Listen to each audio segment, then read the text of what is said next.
Sorti en 2010, Iron Man 2 de Jon Favreau est souvent considéré comme un épisode mineur du MCU, un film de transition coincé entre la fraîcheur insolente du premier Iron Man et la mécanique collective d'Avengers. C'est vrai, mais c'est aussi ce qui le rend intéressant. Iron Man 2 est un film malade de son propre avenir. Il raconte un homme empoisonné par son réacteur tout en étant lui-même intoxiqué par l'univers partagé qu'il doit préparer. Le film parle d'un corps saturé de technologie, mais il est aussi un blockbuster saturé de cahiers de charges.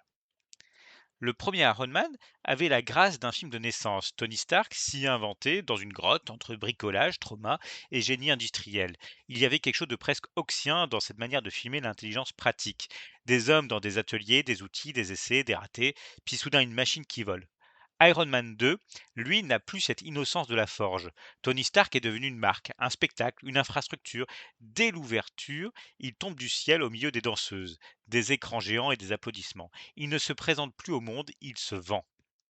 Le cœur du film, c'est donc moins l'action que la question de la représentation. Tony Stark passe son temps à jouer Tony Stark. Il est héros, patron, rockstar, fils endeuillé, malade qui refuse de se dire malade, clown médiatique et bombe humaine en costume 3 pièces. Robert Downey Jr. excelle dans cette danse nerveuse, faite de débits mitraillettes, de charme ravagé et d'autodestruction élégante. Sa performance garde quelque chose du cinéma américain des années 70, un acteur qui laisse passer la fatigue derrière le numéro. Sous les lunettes teintées et les bons mots, Tony est déjà un homme qui se désagrège. Le motif de l'empoisonnement au palladium est d'ailleurs l'idée la plus belle du film. Le cœur artificiel qui sauve Tony devient ce qui le tue. C'est du pur cinéma de science-fiction mélancolique. La technologie comme prothèse, puis comme poison. On pense évidemment à La Mouche de Cronenberg, à Tetsuo de Tsukamoto et à toute cette tradition du corps contaminé par la machine. Sauf que Favreau reste dans le registre Marvel. Le malaise biologique est recouvert par la blague, le cocktail, l'armure brillante. Le film effleure le tragique, puis commande un autre martini. Face à Tony, Ivan Vanko aurait pu être un double passionnant. Mickey Rourke arrive avec son corps buriné, ses tatouages, son accent de bête blessée, ses cure-dents et ses oiseaux. Il a l'air sorti d'un autre film, plus sale, plus européen, presque post-soviétique, comme si un vieux fantôme de polar industriel venait hanter le parc d'attractions Stark. Sa première apparition dans le Grand Prix de Monaco est l'un des grands moments du film. Un homme marche au milieu des bolides, découpe les voitures comme du papier et ramène la haute technologie à une brutalité primitive. Là, Iron Man 2 devient soudain excellent. Le luxe, la vitesse, le capitalisme mondain et la violence ouvrière se percutent sur l'asphalte. Mais Vanko est aussi le grand gâchis du film. Une fois capturé, il disparaît trop souvent dans les coulisses du scénario. Le film préfère organiser le futur du MCU plutôt que creuser son antagoniste.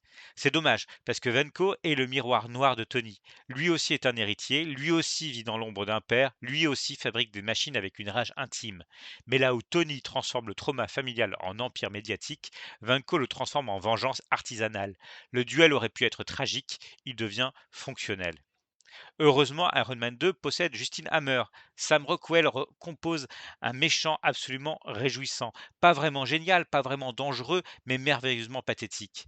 Hammer est le capitalisme sans talent, le double discount de Tony Stark, l'homme qui voudrait être cool, mais dont chaque geste transpire la photocopie humide. Il danse mal, parle trop, vend des armes avec la conviction d'un animateur de séminaire sous amphétamine.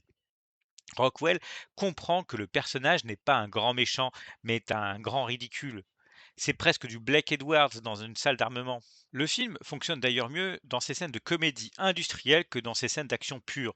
Jon Favreau filme avec un goût réel pour les rapports de travail, les réunions, les disputes, les rapports de force bureaucratiques. Le face-à-face entre Tony et le Sénat a une énergie satirique assez savoureuse. Tony privatise la paix mondiale, humilie l'État, transforme une audition en show télévisé. On pourrait presque y voir une farce politique à la Verhoeven, mais le film n'ose jamais devenir vraiment venimeux. Il montre l'arrogance de Stark, puis il la rend adorable. La critique du complexe militaro-industriel finit par vendre des figurines du complexe militaro-industriel. Jolie pirouette, serpent qui se mord la queue en titane.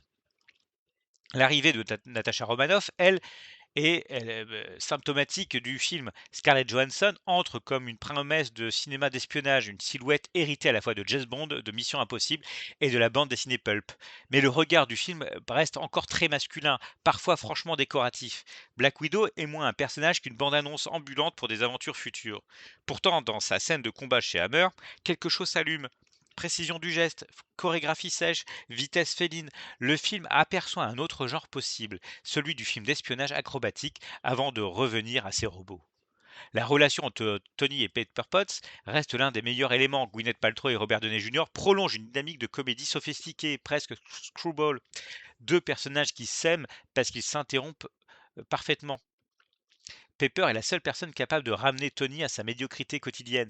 Elle ne combat pas l'armure, elle combat les retards, les mensonges, les décisions absurdes, les entreprises en feu et l'ego nucléaire. Dans un film obsédé par les machines, elle représente la logistique du réel, et dans le monde de Tony Stark, c'est presque un super pouvoir. L'un des problèmes d'Iron Man 2, c'est son statut de carrefour. Il doit être une suite, un film de super-héros, une comédie romantique, une satire militaire, un récit de filiation, une introduction au Shield, un prologue à Avengers, une vitrine pour War Machine et une relance commerciale de la marque Stark. Le film ressemble parfois à une armure surchargée de gadgets. Tout clignote, tout fonctionne plus ou moins, mais l'ensemble manque d'élégance. Le premier Iron Man avançait avec l'énergie d'une improvisation miraculeuse. Le second avance avec la conscience d'un planning.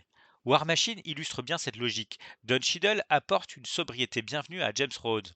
Mais le personnage devient surtout une pièce d'équipement supplémentaire. L'idée de l'ami qui récupère une armure pour arrêter Tony est belle. C'est la fraternité qui passe par la confiscation technologique. Mais le film transforme rapidement cette tension intime en ballet mécanique. La scène de la fête où Tony ivre affronte Rhodes dans sa propre maison est plus intéressante que le combat final parce qu'elle est fait de l'armure un symptôme domestique. Le super-héros y devient un problème de voisinage, de couple, d'alcool, de responsabilité. Le spectaculaire est presque gênant et c'est pour cela qu'il devient vivant. Le final, en revanche, est plus faible. Les drones, les explosions, le duel contre Venko en version augmentée, tout cela relève du grand rangement pyrotechnique. Le film coche la case du climax sans retrouver la tension physique de Monaco ni la bizarrerie humaine de ses meilleures scènes. On passe d'un cinéma de corps, de visage et de névrose à un feu d'artifice numérique assez impersonnel. C'est le paradoxe du film. Plus l'armure se perfectionne, plus le cinéma s'affadit. Pourtant, réduire Iron Man 2 à un épisode raté serait injuste. C'est un film bancal, mais son déséquilibre est parlant. Il capture un moment très précis de l'histoire du blockbuster américain, celui où le film cesse d'être seulement un film pour devenir un nœud dans une architecture. Iron Man 2 est moins une œuvre close qu'un couloir tapissé de portes. Certaines donnent sur des scènes brillantes, d'autres sur des obligations industrielles. On y sent la naissance d'une méthode Marvel, humour constant, trauma désamorcé, personnages charismatiques, méchants sacrifiés, promesse du prochain épisode. Signifiquement, le film vaut donc autant pour ce qu'il réussit que pour ce qu'il révèle. Il montre la transformation du super-héros en franchise, du héros en logo, de l'acteur en moteur économique. Tony Stark croit contrôler son image, mais il est déjà prisonnier d'un univers plus grand que lui. C'est presque le sujet secret du film. Iron Man n'appartient plus à Tony Stark, pas plus que le film n'appartient vraiment à Jon Favreau. Tous deux sont devenus des plateformes. Iron Man 2 n'a pas la netteté mythologique du premier ni l'ampleur chorale d'Avengers, mais il possède un charme étrange, celui des films de transition qui laissent voir les coutures. Il est parfois lourd, parfois brillant, parfois publicitaire, parfois mélancolique, un blockbuster en costume rouge et or, fissuré de l'intérieur où l'on entend déjà le bruit de l'usine Marvel qui démarre à plein régime. Pas le meilleur Iron Man sans doute, mais peut-être le plus révélateur. Un film qui raconte un homme empoisonné par son propre cœur, pendant qu'un studio découvre qu'il peut construire un empire avec le sien.